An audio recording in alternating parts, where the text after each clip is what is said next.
Great stuff. So how are you? All okay? Yeah. All travelled far and wide? Yeah. Enough from Australia? Yep. Yeah, welcome home, guys. Good to see you back. Are you on holiday or parole? Oh, was it you? He just looked a bit cagey. That's all. Then he looked a bit dodgy. Enough from Canada? No, that's makes it straight. I bet there's a few from America. Yes. Yeah. Enough from Europe? Yeah, nice one. Anyone from the UK? Yay! Not in Europe anymore? Is that too soon? That's probably way too soon. Too soon, yes. No, Too soon. leave that. But wherever you are in the world, you're all welcome here at His Majesty's Royal Palace and Fortress, and it's fantastic to see you all here today. So that road that just walks along there, that's called Water Lane. It's because it was here until about 1275, the River Thames would have washed against the base of the inner valley wall there behind us.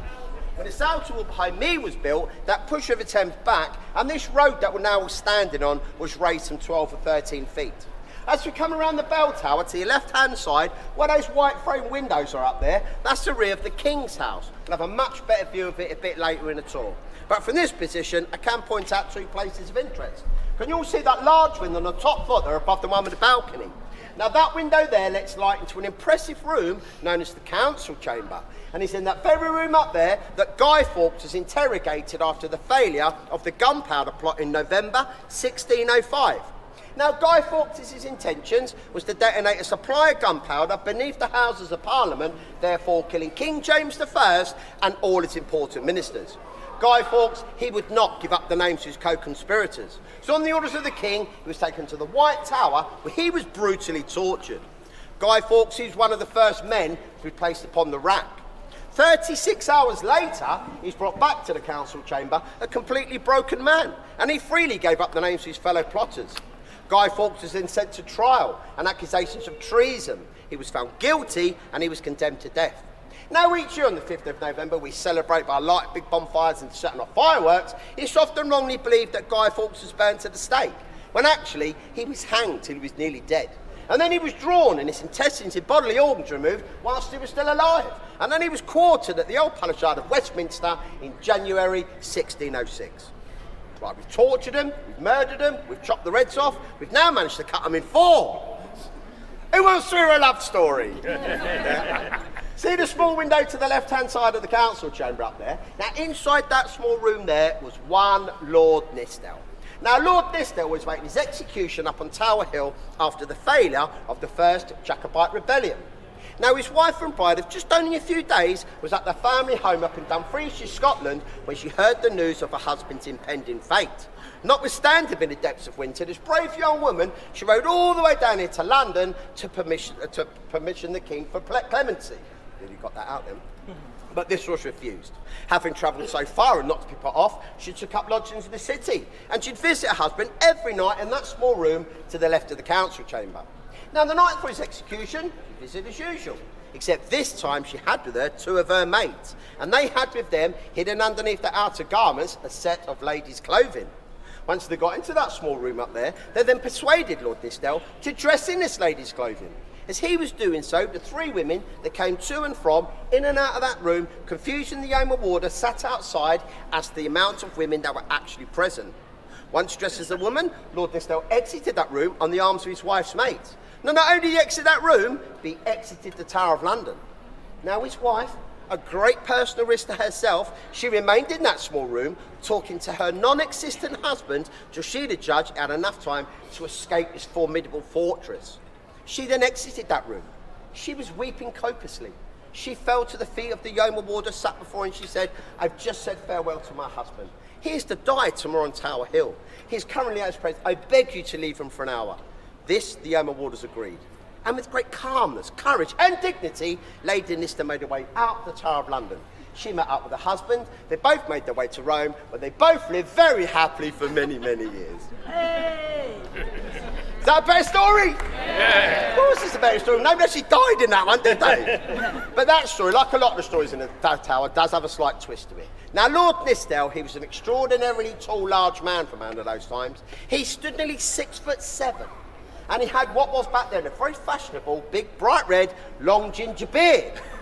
So they asked the 3 Yeoman Warders south of the door that very room, that very night, whether or not they're in the right job or not, when not one of them noticed a 6'7" man with a big long red ginger beard dressed as a woman, exit the door right in front of them, and they all just let him go.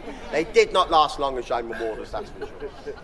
So we're now stood in front of the most famous, or should I say infamous gate in the world, Traitors Gate. Built on the orders of King Edward I. Again, rather than travel through the now practices of London, where convoys could be attacked, stores stolen, or prisoners set free, Edward, he decided to use the River Thames as a highway. So a high tide boats could pass through these gates here behind me and unload their cargoes in safety. Now these gates were originally known as the Water Gates. Yeah, my American friends, we had ours first, all right? And if you look very closely, you can probably see ours has got a few less leaks than your Watergate. That's probably way too soon as well, way too soon. It became known as Traitors Gate during the Tudor period. No fewer than 3 queens of England came through these gates here. Queen Anne Boleyn, the second wife to King Henry VIII. Queen Catherine Howard, the 5th wife to Henry VIII, and Lady Jane Grey, the uncrowned queen of just only 9 days. Those who are more poor, unfortunate souls, they were to finish her trial at the Palace at Westminster, London Guildhall, travelled down the River Thames, passed through these grim gates, landed at these steps when they're met by the yeoman jailer and an escort of yeoman warder. They would pass through the archway of the Bloody Tower to the dungeon or cell to await what fate was in store for them. For most, it's a very short journey out of the tower to their places of execution. Now you can visit this tower here behind me. We're going up them steps here to my left-hand side, where that gentleman and that lady's walking into now. That's called the Medieval Palace. Walk through to St Thomas's Tower. On this side here, you'll see Edward I's bedchamber. Go over this small bridge known as Salvin's Bridge, walk through the Wakefield, and that'll bring you out into the southern battlements. Then get some great pictures of the Tower of London and Tower Bridge. Then walk all the way around the battlements, and you'll exit over on the far side of the complex. So behind you there's the Wakefield Tower. On the 21st of May, 1471, King Henry VI, he was murdered in the Upper Wakefield. Now, during his reign, he'd founded Eton College, Windsor, and King's College, Cambridge. On the anniversary of his death, on the 21st of May each year, the deans of those 2 colleges, they come here to the Tower of London, and they lay white lilies for Eton and white roses for Cambridge. The flowers are tied together in a ribbon of the college colour, then they're laid in the place which was reputed to have been assassinated. The lower part of the Wakefield Tower, that's now home to the instruments of torture. Back in the day when we had the Civil War, the War of the Roses, after one of the great battles, they captured 250 Yorkshire soldiers off the battlefield. They brought them all here to the Tower of London. They had no idea what to do with them. They placed all 250 of them in the lower part of the Wakefield Tower, and they just said, when the last man stops screaming, start to get the bodies out. People ask what it's like here at night. Is it scary? Is it haunted? Have you seen a ghost? Well, I've actually been here 153 years and I've never seen a ghost, so I'm not so sure it is actually haunted. But if you do feel an energy or you're receptive to that type of thing, they say this is the area around here where that energy, people feel it the most. Immediately adjacent to the Wakefield Tower, but no longer connected internally, is the infamous Bloody Tower. Now, this was originally called the Garden Tower, as it overlooked and it gave access to the Lieutenant's Garden. It became known as the Tower of Blood, or the Bloody Tower, during the reign of Queen Elizabeth I. Pretty much any prisoner that entered that building there ended up dead. So the locals called it the Bloody Tower, and that just stuck.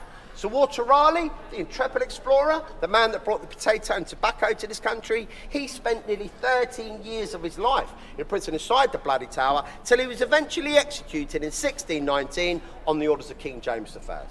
I've now got a sad story. Well, the other murders weren't sad, but no, this is truly sadder. This is the alleged story of the 2 boy princes. The uncrowned King Edward V, aged 12, and his younger brother, Richard, the Duke of York, aged 9. Now, they were allegedly smothered to death on the top floor of the Bloody Tower whilst they were both here, under the protection of their uncle, Richard, the Duke of Gloucester. The young bodies were bundled down the stairs and quickly buried under a pile of stones. The next day, an unnamed priest removed those bodies and he buried them in a secret plot under some stairs on the south side of the White Tower. And that's where they remained undiscovered for 191 years. Until workmen carrying out some work on the White Tower, they discovered a chest. Upon opening this chest, it was seen to contain the skeletal remains of 2 small bodies. Experts had they declared that these were the 2 missing princes, so on the orders of the king, they were taken to Westminster Abbey, reinterred at Innocents' Corner, and that's where they both remain to this day. Behind you there, the archway underneath the Bloody Tower, that used to be the main entrance into the tower when the River Thames washed against the base of the inner ballion wall. On the left-hand side of that archway, there's a ring attached to the wall. And that's just a reminder of how boats would have tied up alongside to offload stores, cargo, personnel and such like. That, as you can see, the portcullis there, with the squares with the spikes on the bottom of it. That's one of 2 portcullises we have here at the tower. This is the oldest and heaviest. This one's over 700 years old. Weighs over 2.5 tons. It took 30 footmen to raise and lower that portcullis. So next time you see that film, you know where Errol Flynn attacks the castle, held up with one arm, he's fighting whoever. That would never have happened, trust me. Inside the bloody tower, though, there's what's called a ship's windlass mechanism. Now, that was installed by the then Constable of the Tower, the Duke of Wellington. After his many campaigns against Napoleon, he served on many British warships, and he saw the power of the windlass. Once that was installed, it still took 6 men to raise and lower it. Very shortly, going to walk through that archway. As we do, look to your left and your right. You'll see 2 iron bars, and they've got a number of spikes on. Now, these are called Wellington's chairs. And these were installed by the Iron Duke to stop his soldiers having a secret smoke in their pipes in the dark shadows when they should have been on sentry duty. Right, you all ready to carry on? Yes. Okay, make way and follow me, please.